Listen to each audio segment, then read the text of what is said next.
हम इस समय बैठे हैं अयोध्या तिलक नगर के ऐसे मेधावी छात्र के साथ में जिन्होंने अभी लोक सेवा आयोग की प्रवक्ता ग्रेड में मतलब इकोनॉमिक्स से जिन्होंने यूपी में प्रथम स्थान प्राप्त किया है। और आप इनकी माता जी हैं। आपका शुभ नाम मैडम? अनामिका द्विवेदी। अनामिका द्विवेदी है। बेटा तुम्हारा क्या नाम? अक्षय। अच्छा, आपका अभिनव जी के पास में बैठा हूँ और मैं आपसे ये जानना चाहूँगा कि इस प्रतियोगिता के दौरान आपकी जर्नी कैसी रही?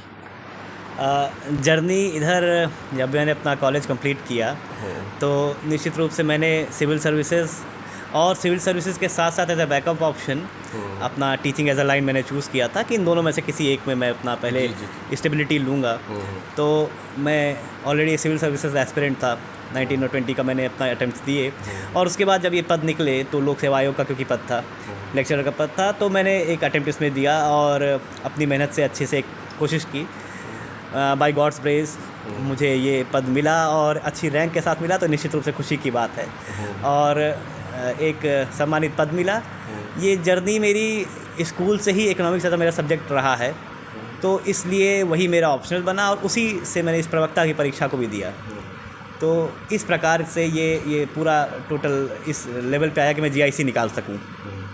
इकोनॉमिक्स जैसा बहुत टफ सब्जेक्ट है कि नीरस सब्जेक्ट माना जाता है, इस चैलेंज को कैसे स्वीकार किया आपने? सब्जेक्ट की नीरसता बड़ा व्यक्तिगत विषय है मेरे हिसाब से, क्योंकि अगर आप मेरी माने और मेरे मस्तिष्क के हिसाब से आप चलें तो मेरे लिए इकोनॉमिक्स से ज़्यादा सरल सब्जेक्ट मुझे नहीं पता।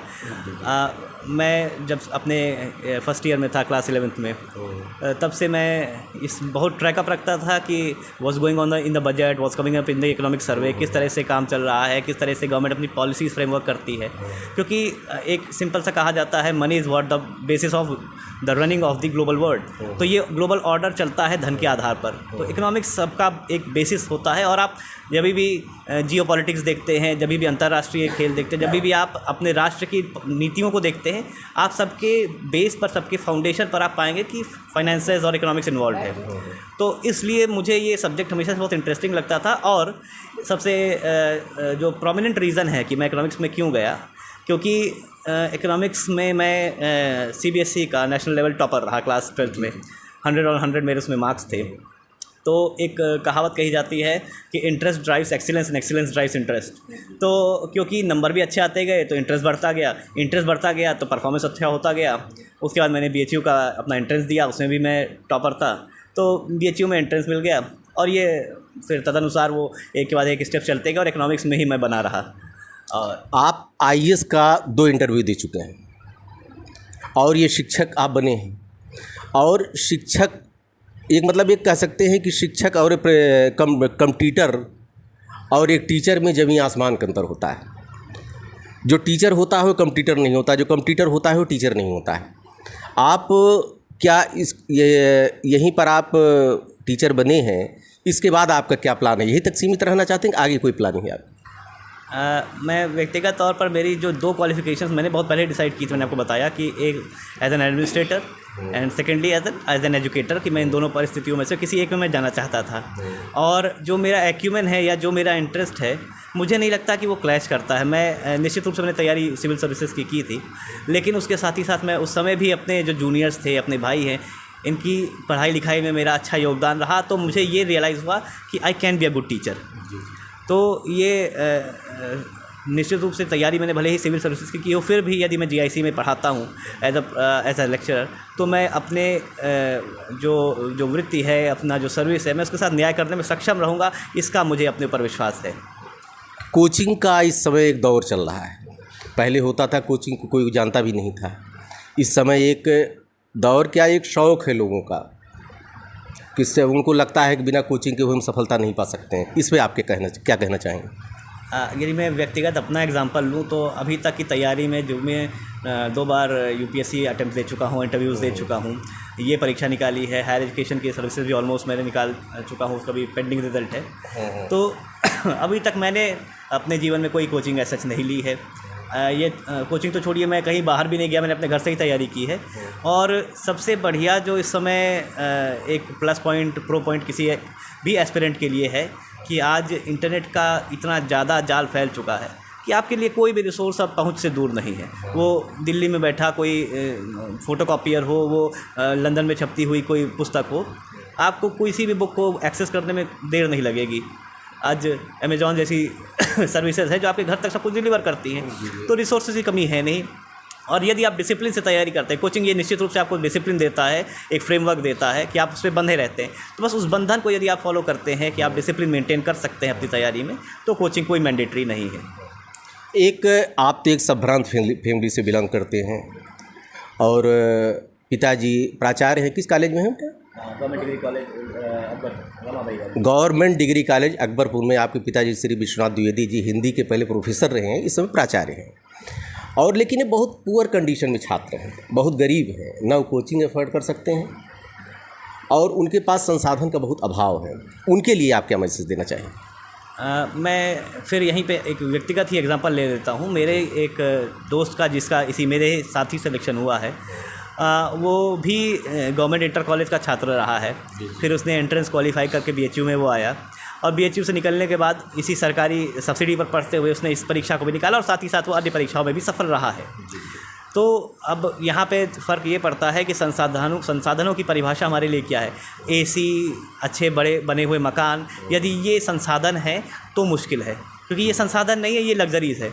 नेसेसिटीज़ बहुत कम है। आपके पास 600 रुपये का एक 3 महीने का रिचार्ज आपको उतने रिसोर्सेज पर्याप्त दे देगा कि आपकी तैयारी हो सकती है। हाँ, ये ज़रूर है कि आराम की परिभाषा अलग अलग हो सकती हैं, तो उसमें डिफरेंसेस हैं, but what are the basic fundamentals of an examination वो व्यक्ति कवर कर सकता है। और साथ ही साथ गवर्नमेंट अपनी तरफ से योजनाएं चलाती हैं। आप थोड़ी सी मेहनत तो निश्चित रूप से, भाई जिसके पास बहुत सारी फैसिलिटीज़ हैं उसको बहुत सारे सुख हैं, इसमें कोई दो राय नहीं। लेकिन ये भी सही है कि यदि आप ढंग से मेहनत करते हैं, अच्छे से तल्लीनता से लगे रहते हैं, तो there is no such thing which is impossible, और बड़े आराम से आप इन सब परीक्षाओं को निकाल सकते हैं, बशर्ते कि आप मेहनत करने के लिए तैयार हों।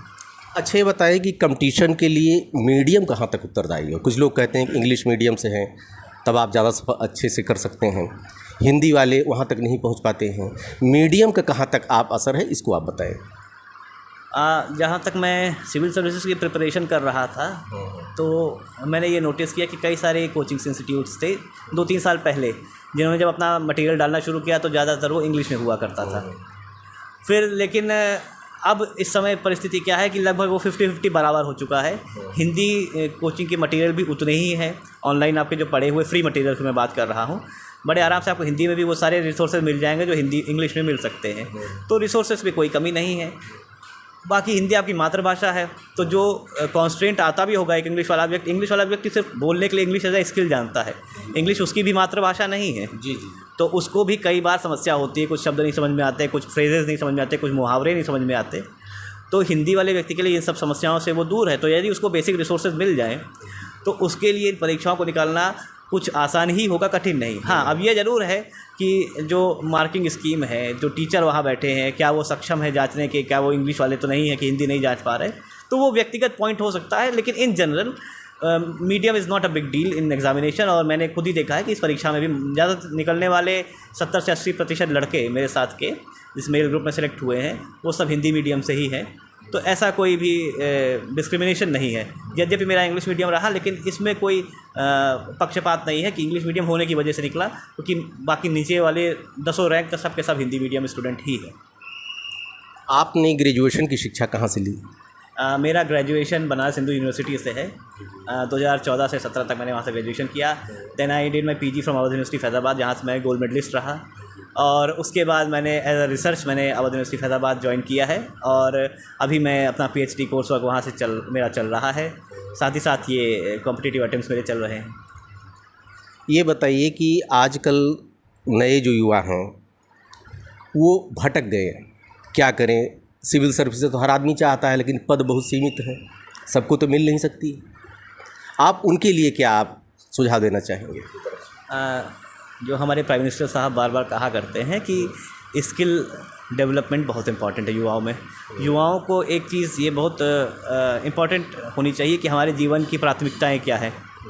अगर हमारे जीवन की प्रायोरिटीज़ ये है कि हम हम सिविल सर्विसेज को एज अ पैशन देखते हैं या एज एन एम्प्लॉयमेंट देखते हैं। सिविल सर्विसेज की इसीलिए उसको सर्विस कहा जाता है, वो एम्प्लॉयमेंट नहीं कहा जाता, वो वृत्ति नहीं है, वो सेवा है। तो यदि आप उसको वृत्ति की तरह देखेंगे तो ये ना सिर्फ आपके लिए नुकसानदेह है अपितु देश के लिए भी खतरनाक है, क्योंकि फिर आप जाने पर जस्टिस नहीं कर पाएंगे जिसलिए वो सर्विसेज बनी है। तो जो व्यक्ति सचमुच पैशन रखता है सिविल सर्विसेज में जाने के लिए, उसके लिए तो जस्टिफाइड है, वो वर्ष भी देगा, समय भी देगा, मेहनत भी देगा, और वो आज नहीं तो कल सफलता मिलेगी ही मिलेगी। लेकिन यदि किसी को एज अ वृत्ति देखनी है तो अपने अंदर स्किल्स लानी चाहिए, अच्छी कम्युनिकेशन स्किल्स हो, अच्छी टेक्निकल स्किल्स हो, अच्छे एम्प्लॉयबल जो वोकेशनल स्किल्स अगर आप डेवलप करेंगे तो आज भी इस देश में इतनी नौकरियां, इतने सेक्टर्स खुल रहे हैं। आज ये बूमिंग इकॉनमी है, 8-10% से ग्रो करने वाली फास्ट इकॉनमी कोई नहीं है दुनिया में। तो नए नए इन्वेस्टर्स आते हैं, वो क्या देखते हैं? वो देखते हैं कैसे हमें युवा चाहिए जो नए इनोवेशंस कर सके, जिनके दिमाग में क्रिएटिव आइडियाज़ हो। अगर आपके अंदर वो काबिलियत होगी तो नौकरी की कोई कमी किसी के लिए नहीं है। हाँ, लेकिन जो पैशन के लिए सिविल सर्विस में जाना चाहता है वो निश्चित रूप से ये एक बहुत रेप्यूटेड जॉब है और मेहनती लोगों को इसमें जाना भी चाहिए, जो अच्छे फाइट ही करना इसी क्वालिटी का कारण है। जी, ठीक है। आपको सुनहरे भविष्य के लिए अयोध्या दर्पण की तरफ से बधाई, आशीर्वाद। आप आगे उन्नत के पथ पर अग्रसर होते जाएं। और आपके छोटे भाई हैं, आपका शुभ नाम क्या बेटा? मेरा नाम अक्षय द्विवेदी है। हाँ, आप क्या कर रहे हैं इसमें? मेरा ग्रेजुएशन चल रहा है, सेकेंड ईयर। मैंने अभी जल्दी एग्जामिनेशंस दिए हैं, अब मेरा थर्ड ईयर में एनरोलमेंट हुआ है। आगे आपका एम क्या है, क्या करना चाहेंगे आप? मैं भी इन्हीं के सेम पद चिन्हों पे चलना चाहूँगा। सिविल आपका मकसद है? मैं भी चाहता हूँ कि सिविल सर्विसेज का एग्ज़ाम दूँ, और क्योंकि भाई एक सेइंग है कि life is not enough for everything for you to experience, you have to learn something from others experience also. तो इन्होंने एक्सपीरियंस लिया है, थोड़ा मैं भी उसका फ़ायदा उठाऊँगा। अभिनव की माताजी मेरे साथ में हैं और आज के समय में बच्चों में पेरेंटिंग की बहुत ज़्यादा ज़रूरत है। आपने किस तरह से पेरेंटिंग की जो आज का बच्चा आपको आप पे कैसा आप फील कर रही हैं? आपकी पेरेंटिंग कैसी रही, इस पर आप 2 शब्द बोलिए। आज मुझे बहुत गर्व हो रहा है कि मेरे बेटे ने मेरा नाम रोशन किया, और इसका बचपन से इसका एम था कि जब से छोटा ही था तभी मैं इसे बोलती थी कि बेटा तुम्हें IAS बनना है, तुम्हें कुछ अच्छा करना है, जिससे उसने बचपन से ही इसके दिमाग में ये चलता रहा। और आज इसने IAS तो नहीं अभी क्वालिफाई कर पाया, परंतु इसने जो है अपनी इस परीक्षा को बहुत कैसे नहीं क्वालिफाई, 2 इंटरव्यू फेस कर चुका है। कैसे नहीं, ये तो थोड़ा गलत कर रही हैं आप। लेकिन फिर भी इसने जो है इंटरव्यू तक तो गया, लेकिन वही है, जब तक अपने लक्ष्य तक व्यक्ति न पहुंच जाए तब तक हम उसको सफलता कैसे माने। नहीं ठीक है, प्रयास में तो कोई कमी रही नहीं। प्रयास में तो कोई कमी नहीं रही। हमेशा इसने बहुत लगन से, बहुत मेहनत से पढ़ा, और एक बहुत संस्कारी बालक की तरह मेरे बच्चों ने मेरा साथ भी दिया और बहुत अच्छे से रहते हैं। किसी तरह की इनसे मुझे कभी पढ़ाई लिखाई में कोई दिक्कत नहीं हुई। जी, आपकी शिक्षा दीक्षा कौन मीडियम में रही? मैंने तो हिंदी मीडियम ही पढ़ा। तो बच्चों को इंग्लिश मीडियम कैसे पढ़ाया आप? अब ऐसा समय आ गया कि ये लगा कि नहीं, बच्चों को थोड़ा सा इंग्लिश मीडियम भी पढ़ाना चाहिए, जिससे बच्चे अच्छे से आगे चलकर ये ना हो कि किसी चीज़ की कमी रह गई है। आज के अभिभावक को लिए किस तरह की पेरेंटिंग करें, उनको मैसेज क्या देना चाहेंगे आप? मैं ये चाहती हूँ कि बच्चों को शुरुआत से ही अच्छी शिक्षा, संस्कार, रामायण जैसी कुछ चौपाइयाँ, जिससे बच्चों में एक संस्कार जागे और उनमें एक इच्छा जागृत करनी चाहिए कि हम किस तरह पढ़ें, किस तरह अच्छी आगे बढ़ सकें। तो जब माता पिता बच्चों को ये संस्कार बचपन से देते हैं कि वो अच्छी पढ़ें लिखें और अच्छी उस पर राह पर चलें, तो बच्चे उसी तरह चलते हैं। जी, तो मैंने शुरुआत से इनको जैसे रात्रि में लेटते समय पोएम सुनाना, कहानियाँ सुनाना, अच्छा मार्गदर्शन करना। इनके पिताजी का भी यही रहा कि वो हमेशा उनका साहित्य में ही उनकी लगन रही, तो वो बच्चों को साहित्य की ओर भी प्रेरित करते रहे, और बच्चों ने कुल मिलाकर हिंदी, इंग्लिश सभी चीज़ों में अपना सर्वश्रेष्ठ बना रखा है। धन्यवाद आपको, अयोध्या दर्पण से बात करने के लिए धन्यवाद आप, और आपका शुभ हो, आपके लिए मार्ग प्रशस्त हो, आगे आप लोग बढ़ें। धन्यवाद, ढेर सारी शुभ।